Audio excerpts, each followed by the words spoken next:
tous, c'est Guillaume, on se retrouve aujourd'hui pour une vidéo un peu spéciale. C'est la première fois que je vous parle sans vous montrer quelque chose au niveau des montages. Donc aujourd'hui c'est un petit vlog. Donc pourquoi je fais ce vlog? Tout simplement parce que j'ai regardé donc notre ami Fabio. Il y a Thierry aussi qu'on a fait un récemment, donc de Web Plastic Model.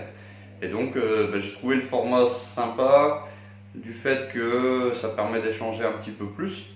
Et puis en fin de compte, ça permet de faire le point par rapport à ce que moi je fais et ce que vous attendez aussi en regardant la chaîne.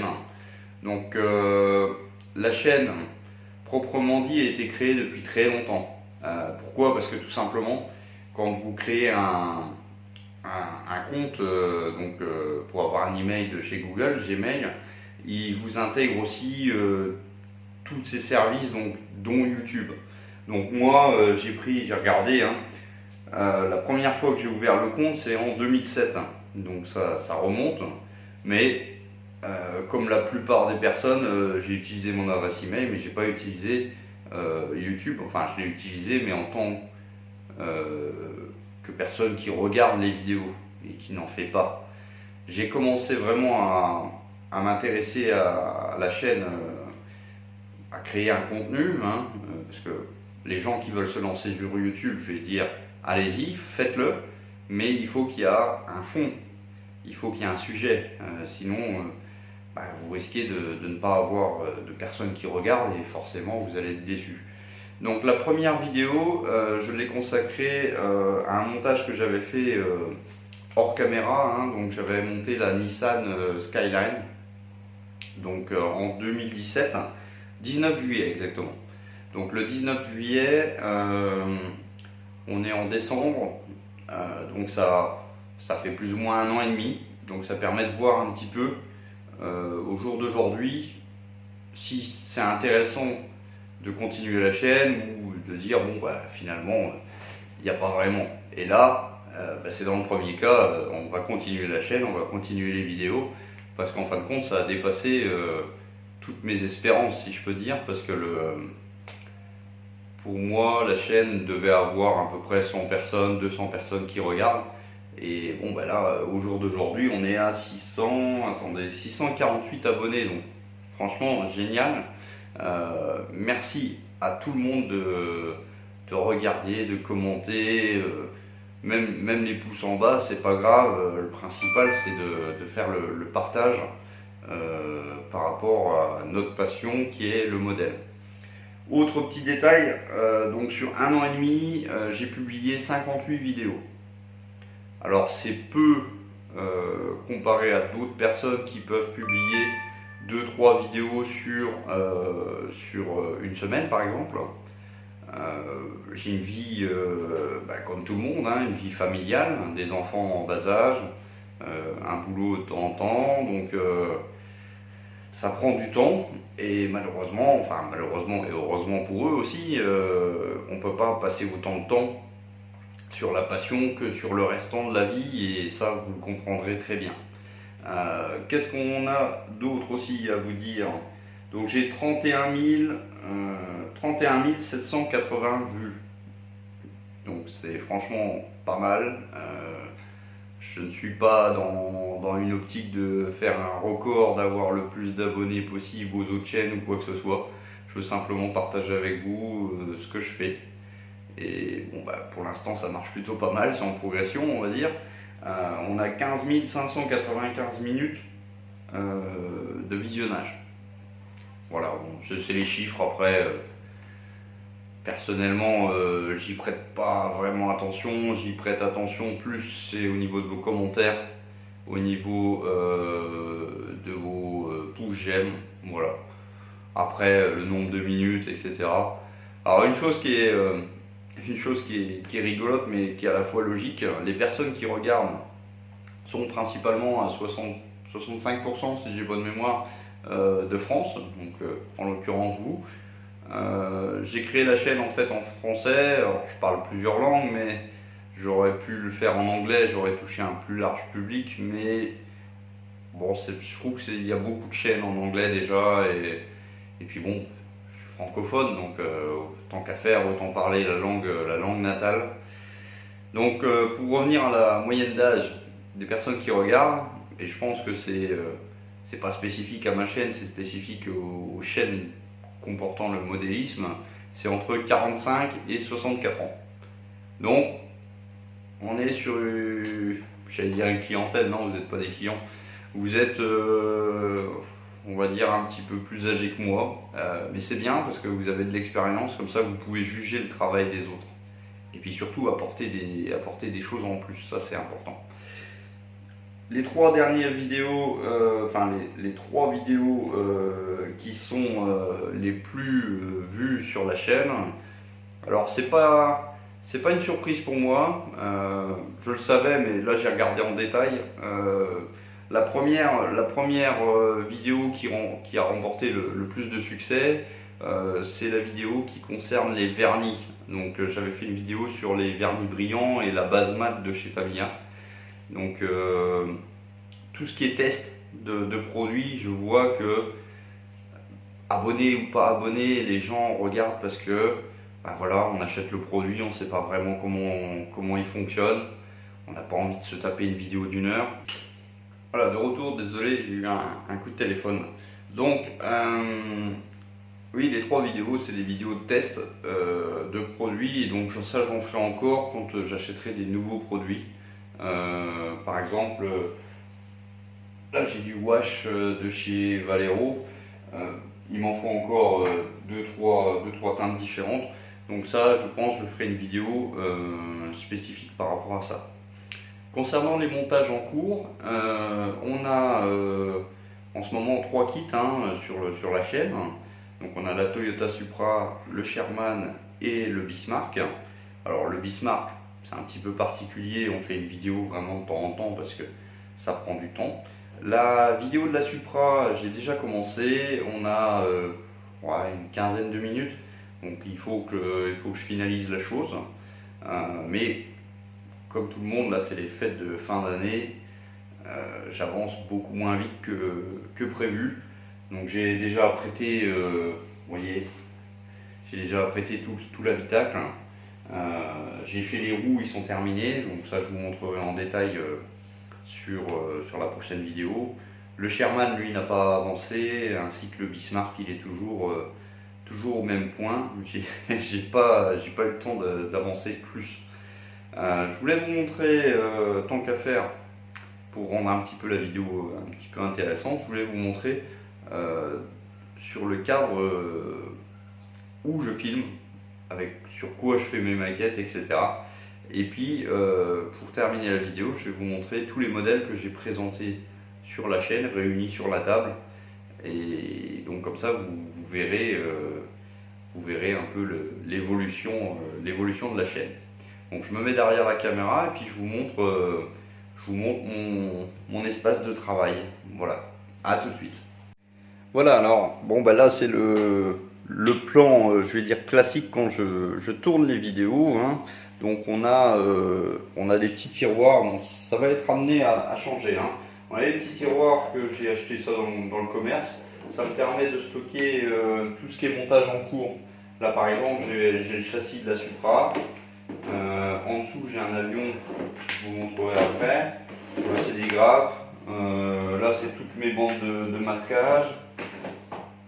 La carrosserie de la Supra, et puis ici c'est tous les outils, les pinces, les choses comme ça. Au-dessus, c'est ce que j'utilise régulièrement, donc on a les pigments, la colle. Ici j'ai deux petits récipients. Là c'est un récipient avec de l'eau, avec du savon. Là c'est de l'eau, là c'est du white spirit. Bon, vous voyez, c'est des choses que vous avez chez vous, il n'y a rien de sorcier. Là c'est tout ce qui est panel line primer de chez Tamiya que j'utilise vraiment plus. Les produits pour les décals, et puis j'ai tous mes pics à brochette qui sont dans un pot, hop là, qui n'est pas fermé d'ailleurs.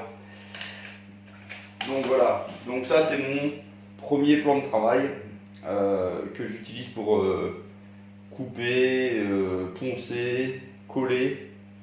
Et puis enfin, après, quand mes pièces sont prêtes, ils sont sur picot, je passe à la cabine de peinture, enfin la pseudo cabine de peinture. Voilà, donc petit budget et pas vraiment de magasin qui me propose une vraie cabine de peinture ici.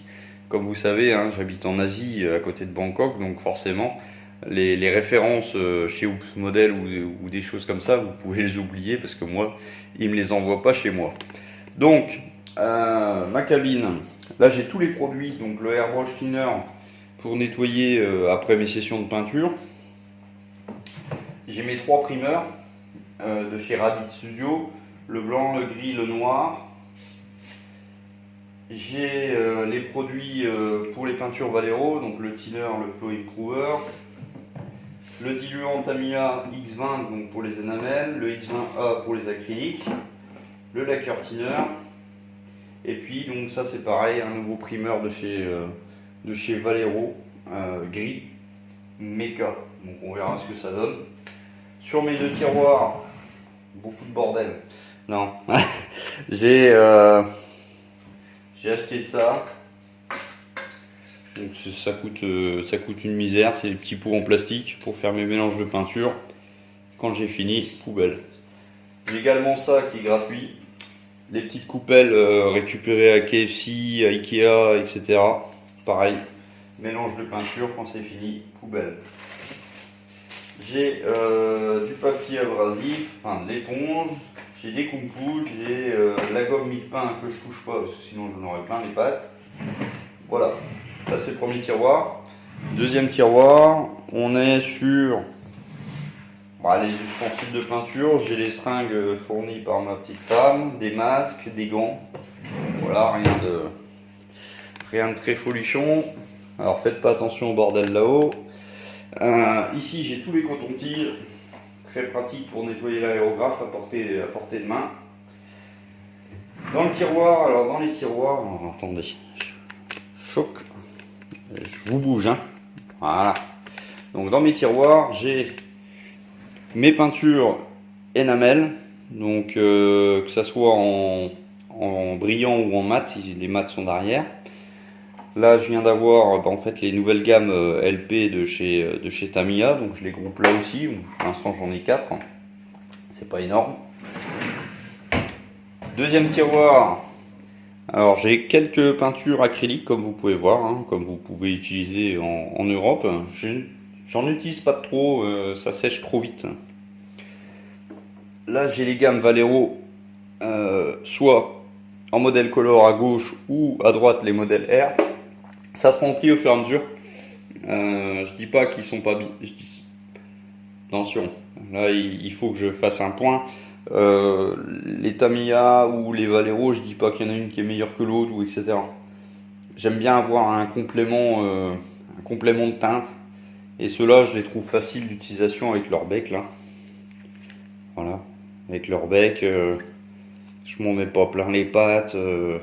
La diffusion, ça dépend des modèles, ça dépend des couleurs. En dessous, j'ai mes cuillères de test.